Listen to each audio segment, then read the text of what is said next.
in with a word of warning. We're going to have a spirit talk. Today I want to talk about the connection to the number 666 in the Bible, in the book of Revelation. And I really would like you to understand that there's a demonic battle happening with humanity and put some framework around it for you to think about and consider in the coming days. We have to acknowledge that they're lying to us. I mean, the media lies constantly. The fact that the Federal Reserve is a private bank and the whole banking system is rigged. The wars, the rumors of wars, the wars that are necessary, the bloodshed, the pain, and most importantly, they're lying about this Planet X wormwood system coming in. Why do you think it's important for them to keep us in the dark?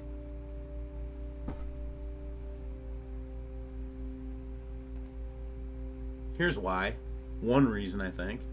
It's all about the mark of the beast. You're going to say, what? The mark of the beast? What's that got to do with anything? Well, if you read the Bible accounts of the mark of the beast, apparently everybody's going to take it. Anybody that doesn't take it isn't going to be able to buy or sell. Now the question is, how are they going to get us to that point? How would they get the world to the point where they would take a mark? They would take some kind of genetic implant or some kind of an implant and then use that for buying and selling and tracking and whatnot. Why? Then you have to kind of return back to why would they hide the biggest news event in the history of mankind in this epic? And the reason for that is because they need us to be ignorant of the real game. They need us to be completely in fear when this happens, so that they can say, order from chaos. In other words, they will step in and say, our solution is the best solution, our God is the best God. And more to come on that in a second. The mark of the beast is not just a tattoo, guys. It's not just an implant. There are some researchers that are suggesting now that there's an actual genetic change that will happen in a human being when they take this mark. Genetic change. You'll change into something else.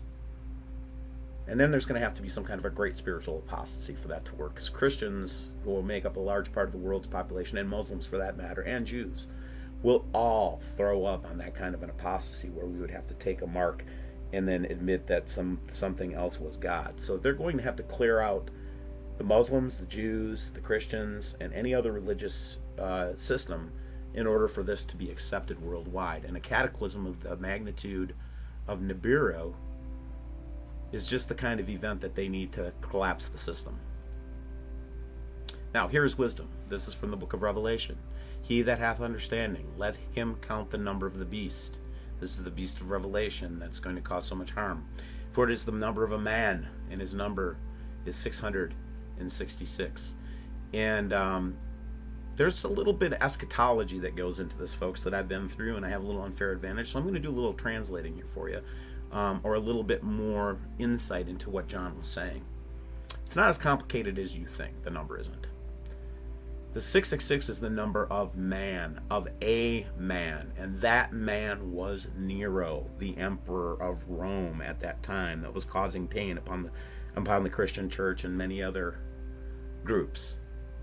He thought he was God. In fact, he had the city of Rome burnt down so that he could replace all of the monuments with his effigy.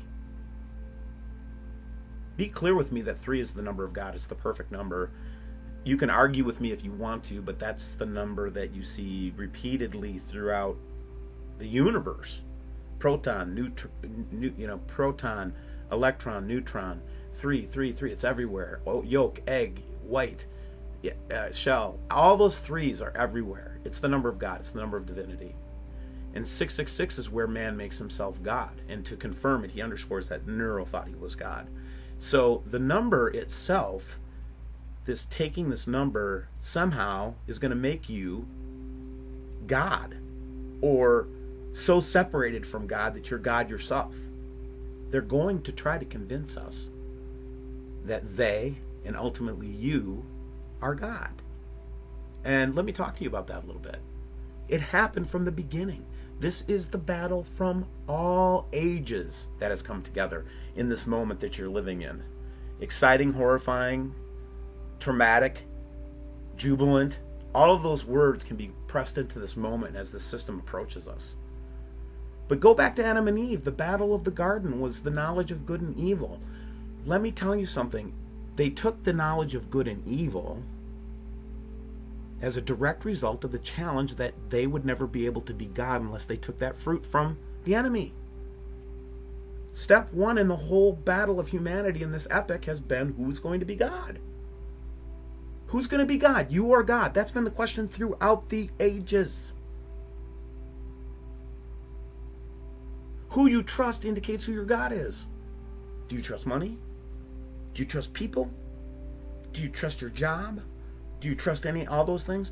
All of the things that you're trusting right now are going to evaporate. They're temporary. So who will you be ending up with in the end? Just yourself? And then finally, I'll let you go on this message of 666 because it's very, very simple and very straightforward for those who have ears to hear. This is a battle about who's going to be God. Either they're going to try to make us into gods through some kind of transhumanistic type situation or whatever they're going to do. And we have to reject it, because if you think anything you do or did or are going to do can get you to a God status, then you are a fool. The only thing that will ascend you to that status is Jesus Christ. He is the ascendant one, and we are going to ascend with him. That's the ascension that we're looking for. And anything that you think you can do through legalistic works, through any kind of obedience to a law, through any kind of a alien substructure, anything but God